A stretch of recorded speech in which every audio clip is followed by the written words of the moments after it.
que você imagina que é o primeiro erro? Qual que é o primeiro e mais comum erro que as pessoas cometem em foto de comida? Esse daqui eu posso falar na lata, que eu acho que muita gente já vai acertar, tá? Luz. A luz inadequada.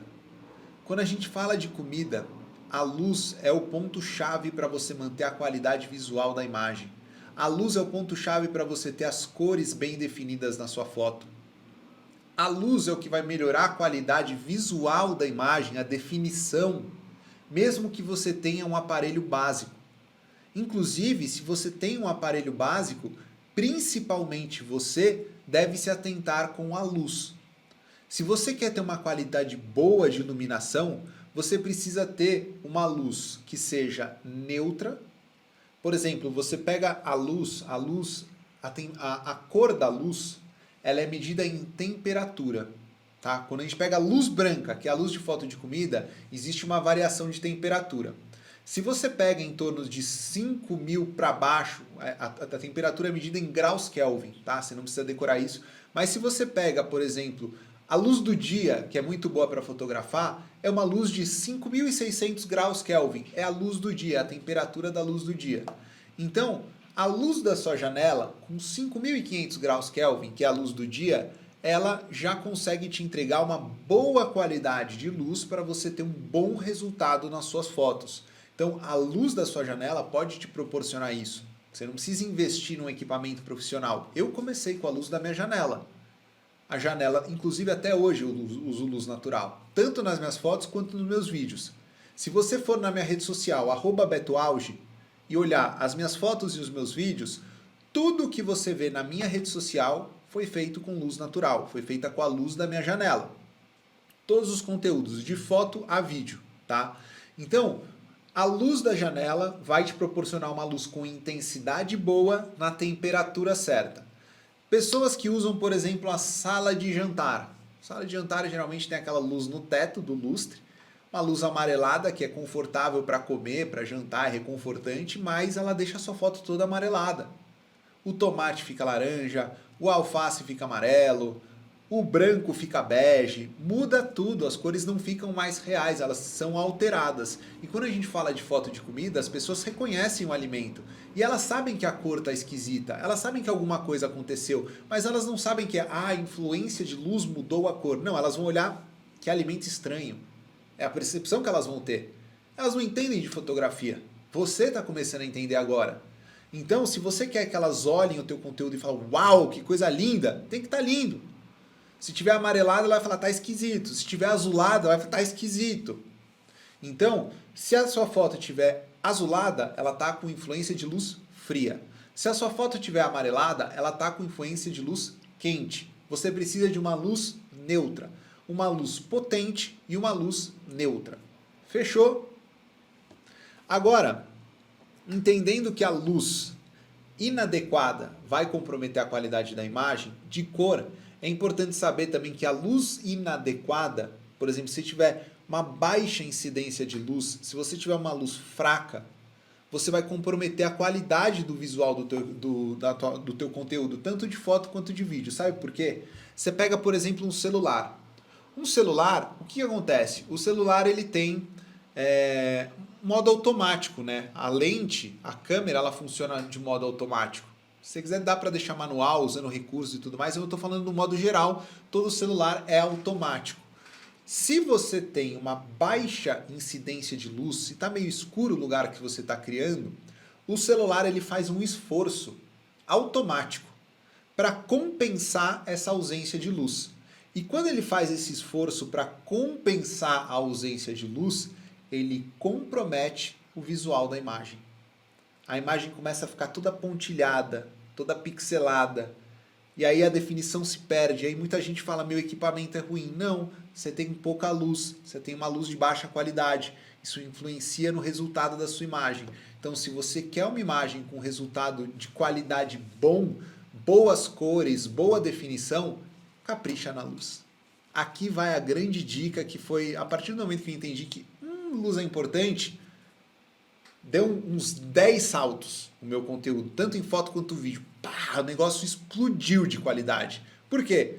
Faz a diferença. É a essência desse trabalho. Compreendeu a luz, o conteúdo ficou bom. É tiro e queda. É tiro e queda.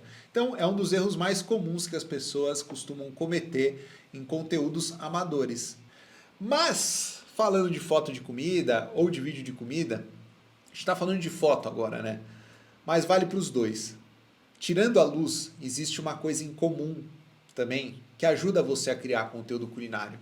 Quando a gente fala de conteúdo culinário, o objetivo principal é valorizar um alimento ou qualquer elemento específico que você tenha, tá? Então, por exemplo, se você vai fotografar um sanduíche você tem que reconhecer o principal dele, o ponto de desejo. Então, toda comida, vai fotografar um bolo? Qual é o ponto de desejo deste bolo? Vai fotografar um brigadeiro? Qual é o ponto de desejo desse brigadeiro? Vai fotografar um hambúrguer? Qual é o ponto de desejo deste hambúrguer?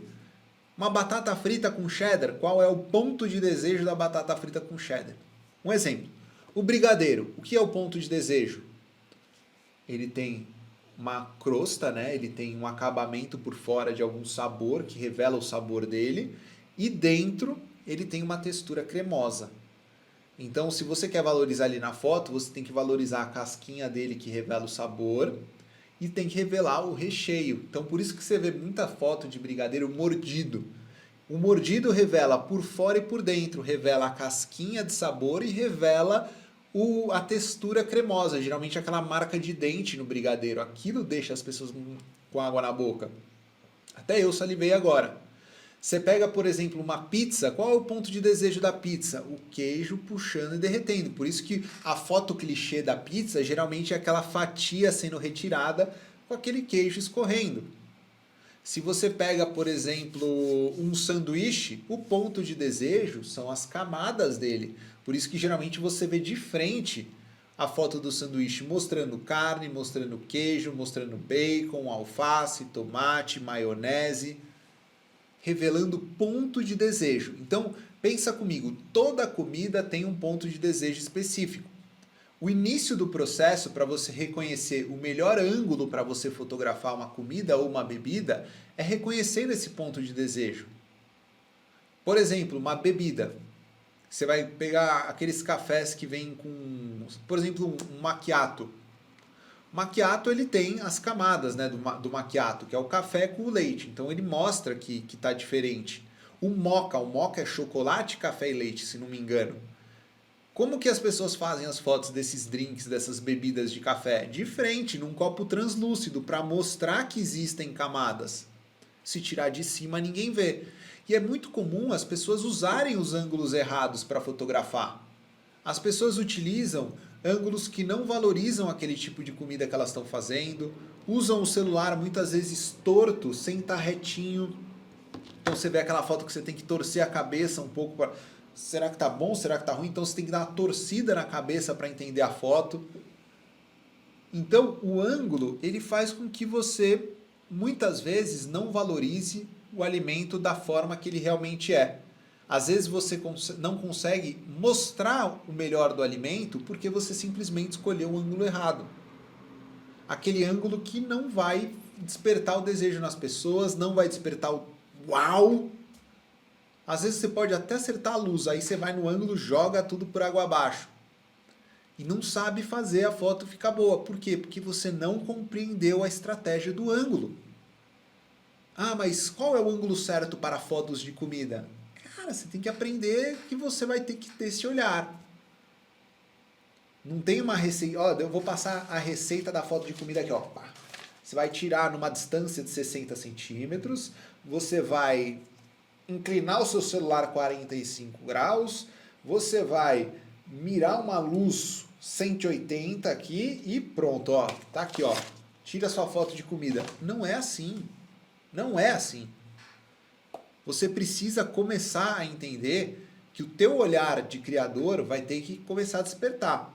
Por isso que a primeira parte do processo de criador é justamente eu trabalhar em você esse olhar, para que você tenha independência para criar os seus conteúdos. Eu quero que você enxergue como eu enxergo, eu quero que você pense como eu penso. Eu não quero te ensinar a copiar, eu quero te ensinar a pensar como um criador, a enxergar como um criador, a executar e a criar como um criador. Por isso que a gente está percorrendo essas etapas e esse segundo erro eu quero que você deixe de cometer. Ah, Beto, mas eu estou começando agora. Como é que eu posso ter uma direção mais ou menos? Experimenta tirar fotos no nível dos olhos. Imagina assim, você está sentado na mesa e você olha um prato sentado na mesa. É esse ângulo que você precisa colocar, que é um ângulo padrão. 45 graus aqui, ó, sentado na mesa. Para rede social, tem funcionado muito os ângulos de cima.